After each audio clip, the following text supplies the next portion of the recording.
Hello everyone, welcome back to my YouTube channel. तो आज के इस वीडियो में हम डिस्कस करेंगे the human eye and the colourful world, जो कि एनसीईआरटी के अकॉर्डिंग चैप्टर 11 है। और इससे पिछले वीडियो में हमने डिस्कस किया था magnetic effect of electric current के बारे में। ठीक है, तो लेट अस स्टार्ट, हम शुरू करते हैं। अब जनरली हम क्या पढ़ रहे हैं, ह्यूमन आई के बारे में। तो जो ह्यूमन आई होती है बहुत ही ज़्यादा वैल्यूएबल और बहुत ही ज़्यादा सेंसिटिव सेंस ऑर्गन माना जाता है। और हम आँखों से ही क्या कर सकते हैं, एक अच्छे संसार को हम देख सकते हैं, कलर को आइडेंटिफाई कर सकते हैं, हमारे आसपास जो भी हो रहा है उस ऑब्जेक्ट को आइडेंटिफाई कर सकते हैं। लेकिन जब हमारे आँखों की रोशनी नहीं होगी, मतलब जब हम एक सेकंड के लिए अगर आप या एक मिनट के लिए आप आँखों को बंद कर कर देखेंगे तो आप कुछ नहीं देख पाएंगे। सिर्फ और सिर्फ कैसे आइडेंटिफाई कर सकते हो, क्या तो आप टच कर कर आइडेंटिफाई कर सकते हो, किसी की साउंड से या टेस्ट से आप आइडेंटिफाई कर सकते हो कि ये चीज़ कैसी है।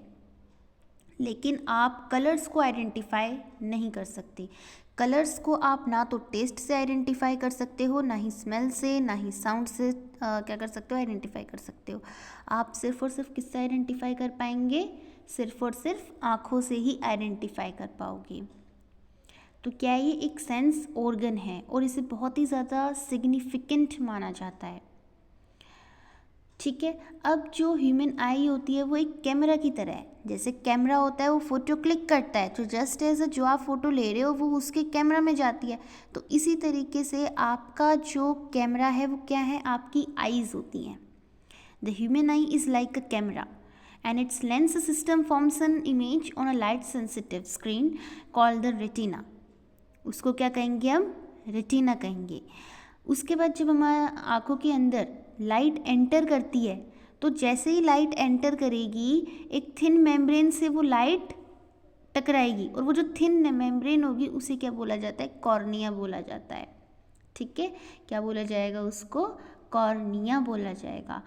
अब एक आई बॉल होता है, बॉल समझते हो, वो बॉल तो एक वो अप्रॉक्सीमेटली एक स्फेरिकल शेप का होता है, जिसके अंदर से लाइट रे क्या करती है, एंटर करती है।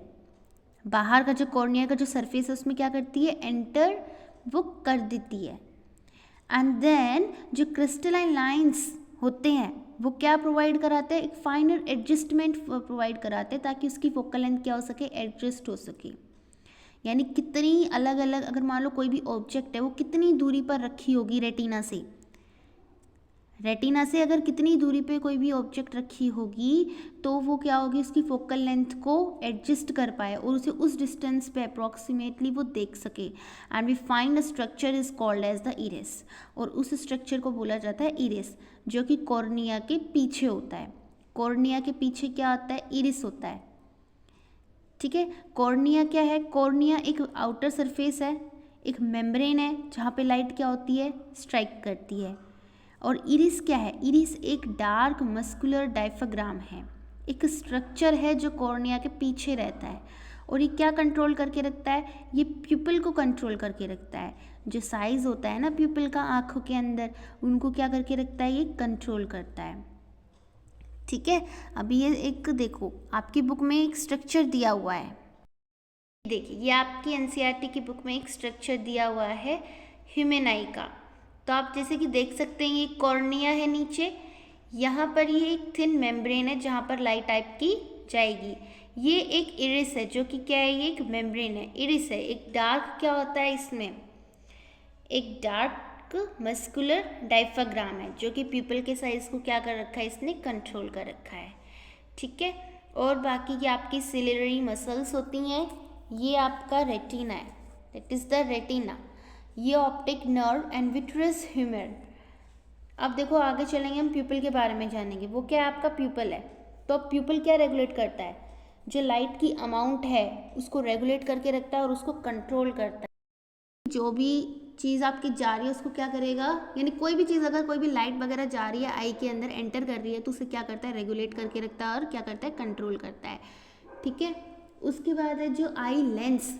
अब आँखों के अंदर एक छोटा सा लेंस डला हुआ होता है, तो वो जो आई लेंस होगा वो कैसी इमेज बनाएगा हमारी, रियल और इन्वर्टेड इमेज बनाएगा ऑब्जेक्ट की, यानी रेटिना में, ठीक है। और द रेटिना क्या होती है, डेलिकेट मेम्ब्रेन होती है जिसके पास enormous number of light sensitive cells होते हैं, ठीक है। और the light sensitive cells get the activated upon illustrations and generate electrical signals, and now these signals are the sent to the brain via the optic nerve. जो अभी थोड़ी देर पहले आपको ऑप्टिक नर्व दिखाई गई थी वो इस तरीके की जो थी, that is the optic nerve.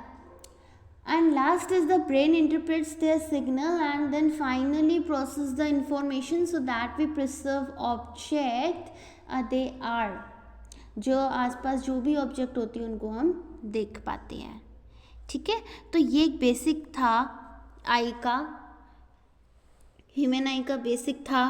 Cornea क्या होता है, ह्यूमेरस क्या होता है, बाकी इरिस क्या होता है, ये सारी चीज़ें थी इसके अंदर।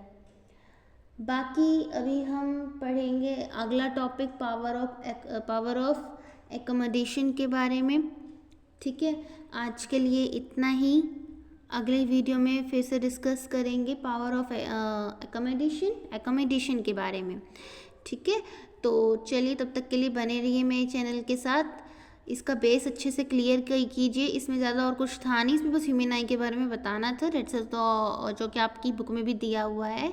तो इसमें कुछ इतना पूछा नहीं जाता, इसलिए मैं इसको इतना ही करवा रही हूँ, ठीक है। अगली वीडियो में फिर से मिलेंगे नए नए टॉपिक्स के साथ। तब तक के लिए जुड़े रहिए, बने रहिए मेरे चैनल के साथ। लाइक, शेयर और सब्सक्राइब करना बिल्कुल मत भूलना। तब तक के लिए आपका बहुत बहुत शुक्रिया।